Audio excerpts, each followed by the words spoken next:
¿Qué falla en la política francesa?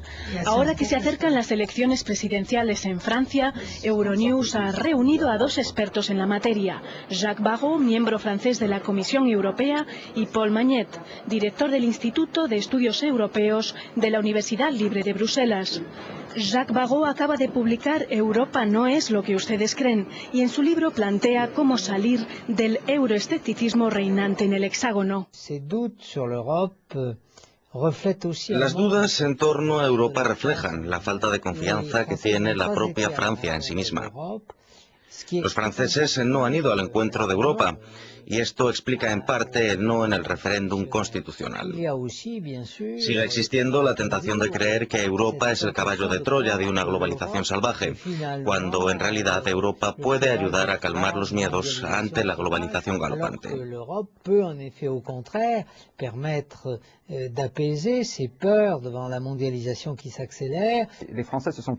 Los franceses se sienten muy identificados con Europa, quizá no más que los alemanes, pero seguro más que los británicos o los polacos.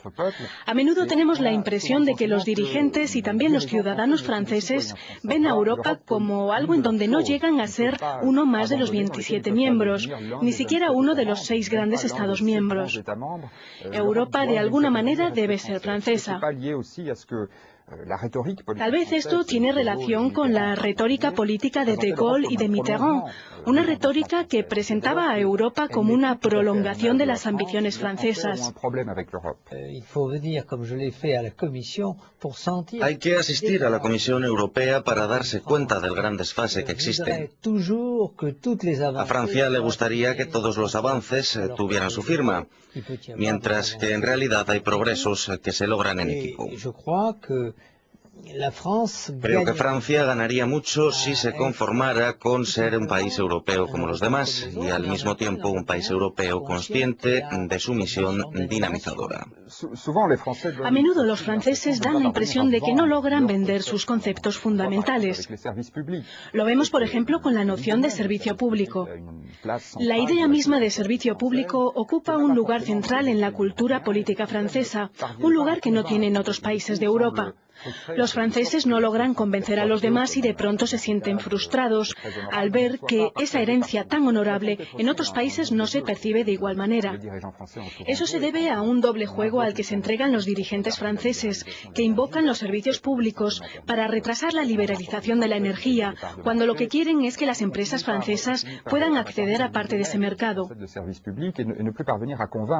Se termina por desnaturalizar la idea misma de servicio público, y así no se llega a convencer a los socios.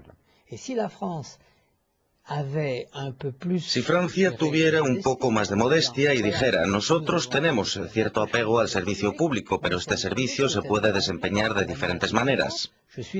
Entonces estoy seguro de que esa idea convencería tanto a nuestros socios como a la competencia. Pero el problema es que a veces somos demasiado rígidos con nuestras ideas y no logramos entender que nuestros objetivos se pueden conseguir con otros métodos.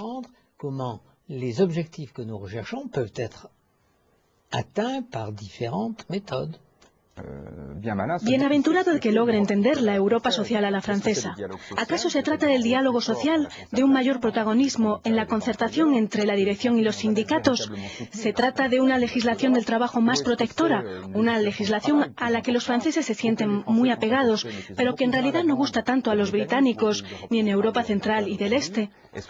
¿Acaso se trata de la redistribución del capital con un presupuesto mayor o una mayor presión fiscal? Pero ahí vemos también que cuando se trata de aumentar el presupuesto, en Francia hay reticencias y poco entusiasmo para llegar a la armonización fiscal.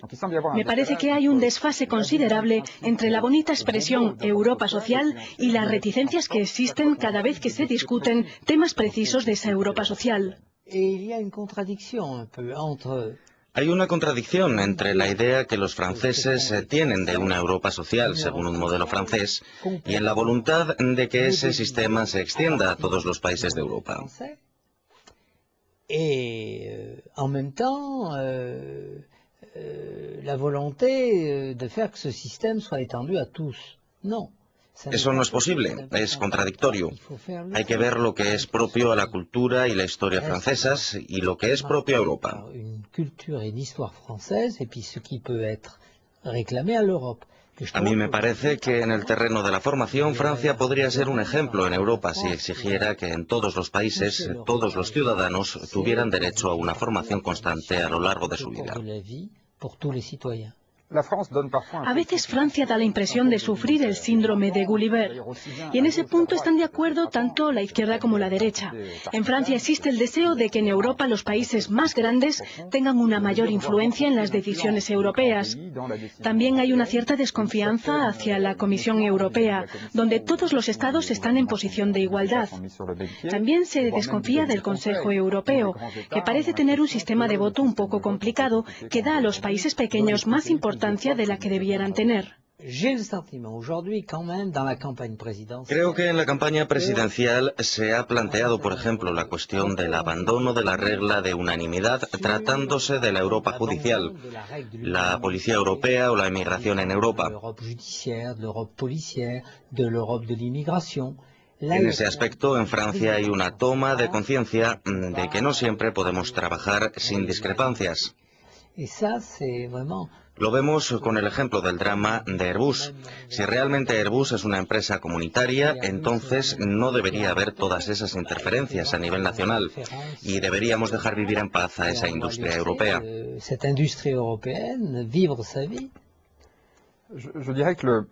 Yo diría que el mayor favor que podría hacer a Europa el próximo presidente francés sería, sin duda, considerarse como un eslabón entre los franceses y sus socios europeos. Francia no debe creerse la principal inspiradora del proyecto europeo, sino que debe considerarse como un actor como otro cualquiera. Por supuesto, con un papel histórico primordial, que debe seguir un juego en los dos sentidos, europeizar a Francia y no solo hacer a Europa más francesa. Evidentemente hay una gran expectativa, pues con el referéndum constitucional, Francia pegó un cabezazo al estilo Zidane. Mientras que podríamos haber ganado, nos dio por dar un cabezazo. Ahora tenemos que mostrar a los europeos la cara de una Francia más constructiva, que propone, que no lloriquea ante los peligros de la globalización y de una Europa demasiado liberal.